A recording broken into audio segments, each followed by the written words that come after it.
누가복음 23장은 예수님의 그 죽음에 관한 이야기라면 24장은 예수님이 죽음에서 다시 살아난 이야기입니다. 다시 예수님이 살아났을 때 사람들이 보인 반응이 어떤가요? 1절부터 10절에 나오는 그 막달라 마리아, 요한나, 야고보의 모친 마리아, 이들과 함께 한 여인들이 있었는데 예수님이 그 시신이 사라진 빈 무덤을 보고 근심하는 모습을 보여줘요. 4절 보니까 이로 인하여 근심할 때, 그때 문득 찬란한 옷을 입은 두 사람이 곁에 서 있죠. 이후의 말씀을 보면 천사라는 것을 알 수 있죠. 그들이 이제 나타날 때 여인들이 두려워서 얼굴을 땅에 대니까 5절에서 이렇게 이야기하고 있죠. 어찌하여 살아있는 자를 죽은 자 가운데서 찾느냐. 예수님은 어떻게 되셨다라는 거예요? 다시 살아나셨다라는 거죠. 6절에 여기 계시지 않고 살아나셨느니라. 갈릴리 계실 때 너희에게 어떻게 말씀하셨는지를 기억하라. 7절에 갈릴리에 주셨던 말이죠. 이르시기를 인자가 죄인의 손에 넘겨져 십자가에 못 박히고 제3일에 다시 살아나야 하리라 하셨느니라 한데, 8절에 보니까 그들이 예수의 말씀을 기억하고 무덤에서 돌아가 이 모든 것을 열한 사도와 다른 모든 이에게 알렸다라고 이야기를 하고 있어요. 여인들은 예수님의 그 십자가 지었을 때도 슬퍼하는 그 무리들 속에 있었잖아요. 예수님을 사랑했죠. 그런데 여인들이 이렇게 예수님이 죽었다가 살아날 것이라는 그 믿음은 오늘 본문을 보면 있었던 건 아닌 것 같아요. 예수님은 죽었다라는 이제 그 상태에 있는 거잖아요. 빈 무덤을 보고 예수님은 살아나셨다라고 생각해야 되는데 그렇지 아니에요. 두 명의 천사를 보고 그 천사들로부터 예수님이 주셨던 말씀을 기억하면서부터 믿음이 생겨난 것 같아요. 확실한 믿음은 요한복음과 같이 연결해 볼 때 예수님이 이 여인들에게 나타나요. 이제 나타나서 이제 말씀을 하시자.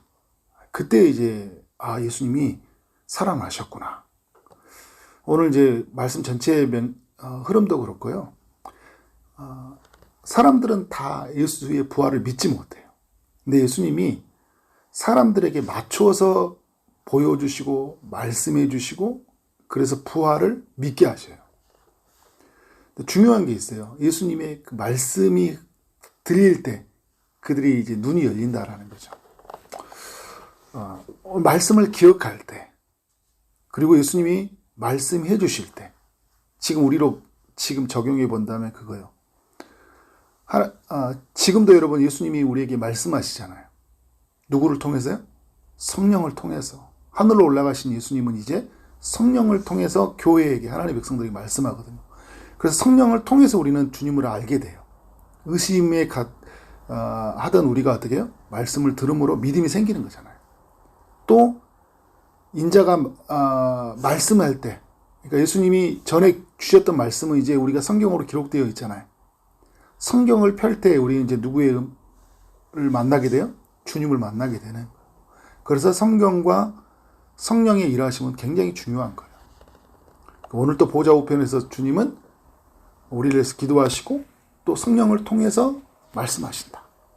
그리고 성경이라는 도구를 통해서 말씀한다는 거예요. 그때 우리가 믿음이 생겨나고 우리의 겨자씨만한 믿음은 더욱 강화돼요. 여인들로부터 이제 11명의 제자들에게 이제 11명의 제자들이 여인들로부터 부활의 소식을 듣죠. 11절, 12절에 보면 그 11명의 제자들이 어떻게 반응합니까? 사도들이라고 하죠. 그들의 말이 허탄한 듯이 들려 믿지 아니한다. 믿지 못하는 거예요. 죽었다는 생각, 죽었다는 믿음이 더 강한 거예요. 죽은 사람은 살아난 적이 없잖아요. 자신의 경험들로 봐도 이건 살아날 수 없는 일이에요. 예수님이 주셨던 말들과 내가 했던 경험 사이에서 충돌이 일어나는 거잖아요. 믿지를 못하는 거예요. 12절에 그런데 여러분 베드로가 어떻게 합니까? 일어나서 무덤에 달려가는 거예요. 진짠가? 달려가 보는 거죠. 그런데 뭐만 있어요? 세마포만 보이는 거예요. 예수님의 시신은 없고. 그래서 그 된 일을 놀랍게 여김으로 집으로 돌아가니라. 베드로가 믿었다라는 것보다 놀랍게 여겨서 그냥 집으로 돌아가니라. 아직 제자들이 어떻게 되는 거예요? 믿음이 있질 않아요. 빈 무덤만을 가지고는 못 믿는 거예요. 예수님을 못 봤으니까. 우리 인간이라는 게 있잖아요. 믿음이라는 게 참 그런 것 같아요. 다 보여줘도 못 믿어요. 예수님이 직접 나타나도 못 믿잖아요. 13절 이하에 소개된 그 이야기를 우리에게 알려주고 있죠. 엠마오로 가는 두 명의 제자들이. 이 엠마오로 가는 두 명의 제자들은 그 11사도가 아니라 예수님을 따라다녔던 여러 제자들 중에 하나. 그러니까 70명의 제자들 중에 그 한 명, 아니 그 두 명이 되지 않을까. 그렇게 이야기를 합니다.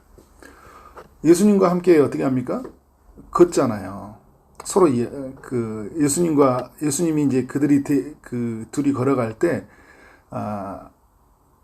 그 15절에 보니까 그들과 동행했다. 그런데 여러분 어떻게 해요? 16절에 보니까 그들의 눈이 가려서 그인 줄 알지 못한다.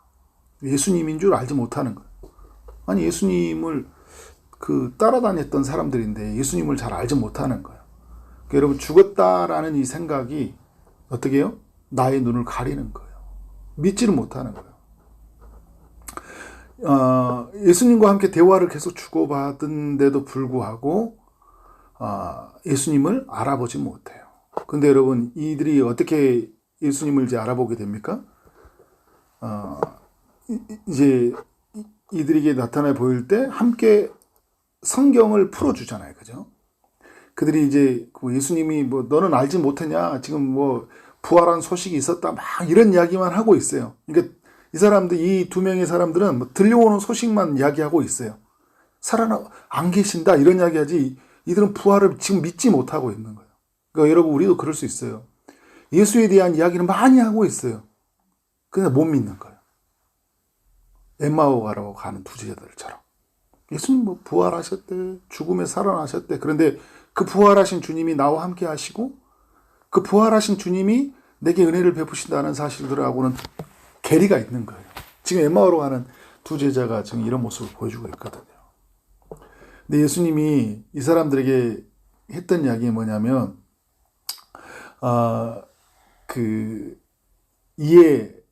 25절에 보니까 미련하고 선지자들이 말한 모든 것을 마음에 더디 믿는 자들이여 이야기하고 있잖아요.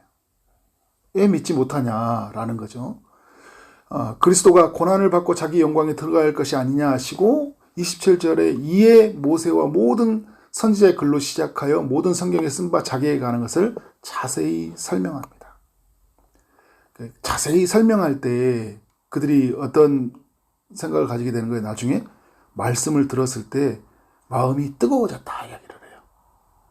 또 하나, 그들과 이제 함께 뭐랍니까? 주님이 이제 그들이 그러면 같이 함께 먹자 이야기를 하니까 함께 먹으면서 뭘 하게 됩니까? 식사하면서 그때 비로소 예수님을 알게 되는 거예요. 떡을 떼어 주실 때 그때 알게 돼요. 그래서 32절에 보면 성경을 풀어 주실 때 우리 속에서 마음이 뜨겁지 아니하냐라고 이야기하시잖아요.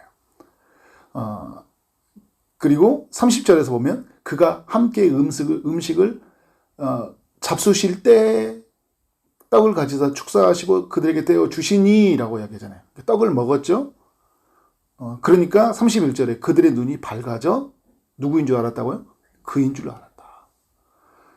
이전에 여러분 성찬식이 있었잖아요. 그죠? 성만찬. 그러니까 어떻게 보면 이제 예수님의 부활 후에 최초로 성만찬을 예수님과 함께 누린 사람들이 엠마오로 가는 두 제자라고 할 수 있는 거예요. 떡을 떼어 주실 때 그 떡을 먹으면서, 그래서 여러분 눈이 밝아졌다는 이야기는 뭐예요? 주님이 자신의 몸을 떼어주는 사건이 되는 거예요. 그걸 먹으니까 어떻게 된 거예요? 예수님이구나. 우리가 여러분 주님의 만찬에 참여할 때 주는 유익이잖아요. 그래서 여러분 우리 성만찬을 갖다 은혜의 방편이라고 이야기하는 거예요. 그걸 참여하면서 주님이 알게 되고, 그리고 성경을 풀어줄 때 누군 줄 알게 되는 거예요? 주님인 줄 알게 되는 거예요. 그래서 성경, 성만찬, 이런 다 이 은혜의 방편들로 하나님 주신 것들이거든요. 우리가 그때 주님을 더욱 실제적으로 누리게 돼요. 약화되어 있는 우리의 믿음이 강화돼요. 그래서 은혜의 자리에서 늘 우리는 말씀 앞으로, 또 하나님 주신 그 만찬으로 초대되어서 우린 주님을 알아가야 된다. 그러니까 우리가 믿음이 없다라는 걸, 약하다는 걸 먼저 인정해야 돼요. 다 안다라는 게 아니라 우리는 모른다라는 전제를 가지고 주님 앞에 서야 돼요. 그리고 주님 알려주옵소서. 주님의 성령을 통해서 우리에게 어떻게 돼요? 하나님은 자신이 누구인지를 드러내신다라는 거예요. 자, 33절 이하에 보면 이제 어떤 제자들의 이야기가 소개됩니까? 11명의 제자들에 대한 이야기가 소개돼요. 또 그들과 함께 있는 무리들이 있었는데, 자, 그 엠마오로 가는 두 제자들이 알려주고, 그리고 여인들을 통해서 이야기했는데도 그들이 불구하고 이 사람들은 어떻게 했어요? 못 믿잖아요. 못 믿었는데, 그때 주님이 36절에 보니까 친히 그들 가운데 서서 이르시되 너희에게 평강이 있을지어다 라고 주님이 나타내 보이셔요. 샬롬, 평강이 있을지어다 라고 이야기하는데 37절에 어떻게 반응합니까? 놀라며 무서워하며 그 보는 것을 뭘로 생각해요? 영으로 생각한다. 그러니까 이제 지금 우리 식으로 표현하면요, 귀신 본다고 생각한 거예요. 뭐 놀라는 거죠. 무슨 일이야. 왜냐하면 예수님은 죽었다라는 믿음이 너무 강하기 때문에 다시 살아나는 예수를 믿지를 못하는 거예요. 여러분, 사도들도 이렇다니까요. 사도들도. 우리도 여러분 예수님 딱 나타나면 우리 뭐라고 반응할 것 같아요? 그래, 여러분, 이렇게 말씀하시고 주님이 어떻게 합니까? 야, 이렇게 의심하느냐 라면서 39절에 손과 발을 보여주세요. 십자가의 못 받겠던 손이죠. 나를 만져봐라. 이 영은 살과 뼈가 없을 때 너희 보는 바와 같이 나는 있느니라 라고 하시는 거예요. 그런데 어떻게 합니까? 41절에 이걸 보고도 기쁜데 아직도 믿지 못하는 거예요. 놀랍게 여길 때 주님이 하시는 일이 뭐예요? 무슨 먹을 것이 없느냐 하시니까 구운 생선 한 토막을 드리니까 받으사 그 앞에 잡수시는 거예요. 어떻게 해요? 살아나신 예수님이 만져지는 몸이고 이분이 먹어요. 그리고 나서 주님이 하시는 이야기가 뭐예요? 44절에 이르시되 너희와 함께 있을 때 너희에게 말한 바 곧 모세의 율법과 선지자의 글과 시편의 나를 가리켜 기록된 모든 것이 이루어져야 하니라 한 말이 이것이니라. 이에 그들의 마음을 열어 성경을 깨닫게 하시고, 그러니까 말씀을 또 전해주니까 어떻게 돼요? 그들이 이제 그 고난을 받고 십자가에 살아날 것을 다 기록하면서 이 일의 증인이라. 이제 이 이야기 속에는 뭐냐면 그들이 이제 주님을 알았다라는 거예요. 그리고 부활의 주님이 믿어졌다라는 거예요. 그래서 주님이 성령이 임하실 때까지 이 성에 머물라. 그래서 오순절 성령의 강림에 대한 예언을 주시잖아요. 그래서 그들이 보면 52절에 큰 기쁨으로 예루살렘에 돌아가 늘 성전에서 하나님을 찬송하여 이제 부활의 주님을 봤다라는 거예요. 저는 오늘 24장 이야기를 보면서 주님의 일하심이 참 놀랍다. 사람들은 믿지 못하는구나. 믿음이 좋은 것 같지만 믿지 못하는데 주님은 각자의 방식으로 다가와서, 여러분, 한 번에 다 모아놓고 말하신 게 아니라 여인들에게, 그리고 엠마오로 가는 두 제자에게 다 달라요. 그들이 생각하는, 추구하는 방식들이. 그런데 예수님이 맞추어 주셔요. 그래서 근데 여러분 보면은 꼭 하나님이 말씀을 풀어주시잖아요. 그죠? 말씀을 풀어주시면서 믿음을, 그들이 부활에 대한 믿음을 갖게 하셔요. 그리고 그들이 나타내 보이시는데 아직 믿음이 없잖아요. 그죠? 하나님이 나타내 보시고 말씀해 주심으로 이제 성령이 그 안에서 작용하는 거죠. 그들을 통해서 예수 그리스도가 누구인지를 알게 하시고, 지금 이제 우리로 가져와 보면 하나님의 성령이 우리로 하여금 마음을 감동하시면 우리에게 찾아오시는 그리스도를 어떻게 해요? 주라고 보는 거예요. 말씀으로 우리를 통해서 자기 자신을 드러내시는 거죠. 보여주시고 말하게 하시고 만져보게 하시고, 어떤 사람들은 믿음이 안 생기니까 어떻게 되는 거예요? 기다리시는 거예요. 그러니까 여러분, 모든 것은 해결될 수 없는 거예요. 여인들처럼 바로 반응하는 사람들이 있고, 어떤 사람들은 도마처럼 어떻게 해요? 늦게 반응한 사람들이 있어요. 그런데 주님이 기다려주시죠. 그러니까 믿지 못하는 것들에 대해서 더디 믿는다고 책망을 하시지만 조급하지 않으셨어요. 그리고 이제 그 조급하지 않는다라는 것은 포기하지 않는다라는 거죠. 결국 이들이 부활하신 주님을 만나게 돼요. 저는 우리 이 누가복음을 읽었던 우리 성도들이 이 부활하신 주님을 온전히 인격적으로 만나야 된다. 지식 사실로만 아는 예수 그리스도가 아니라 이게 믿음으로 우리에게 작용이 돼야 되는 거예요. 그래서 부활의 주님을 만나면 이 52절에 이야기한 것처럼 큰 기쁨으로 그 약속하신 장소로 들어가 버리잖아요. 그래서 그 약속을 기다리고 어떻게 해요? 주 앞에 나가 찬송하고 기도하고, 그리고 그 약속이 임했을 때 온 세상을 향해 나가 버리잖아요. 부활이 실제가 되는 거예요. 부활의 능력을 경험한 삶을 이들이 보여주고 있는 거죠. 이런 이야기가 우리 모두에게 나타나기를 주의 이름으로 축원합니다. 네, 기도하도록 하겠습니다. 하나님 아버지, 누가복음 24장의 이야기를 우리에게 들려주셔서 감사합니다. 주님이 부활하셨다는 이야기가 우리의 마음에 큰 울림으로, 또 떨림으로, 우리에게 감격으로 우리에게 들려지게 하여 주시고, 이것이 믿어짐으로 말미암아 이 세상이 줄 수 없는 그런 은혜들을 우리가 마음껏 누릴 수 있도록 역사하여 주옵소서. 다양한 모습으로 찾아오시는 그 주님을 오늘도 만나게 하여 주옵소서. 주님이 말씀하시면, 주님이 떡을 떼어주시면, 성령이 임하시면 우리 눈이 비로소 열린다는 것을 알게 하여 주시고, 그래서 늘 말씀 앞으로 나가게 하여 주시고, 주님이 떼어주시는 그 떡을 먹고 그 양식을 삼아서 살아가는 우리의 삶이 되게 하여 주옵소서.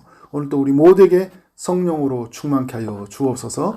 주의 은혜를 기다리며 나아가는 모든 심령의 은혜를 주시되, 특별히 아픔 중인 이들에게 치료의 강선을 비춰주시고, 또 취업을 준비하고 결혼을 준비하고 임신을 준비하고 출산을 준비하는 모든 이들에게 주님의 은혜를 베풀어 주옵소서. 오늘 하루 만나는 모든 사람들에게 주의 사랑이 흘러가기를 소원하옵고 예수 그리스도 이름으로 기도를 싸움나이다. 아멘.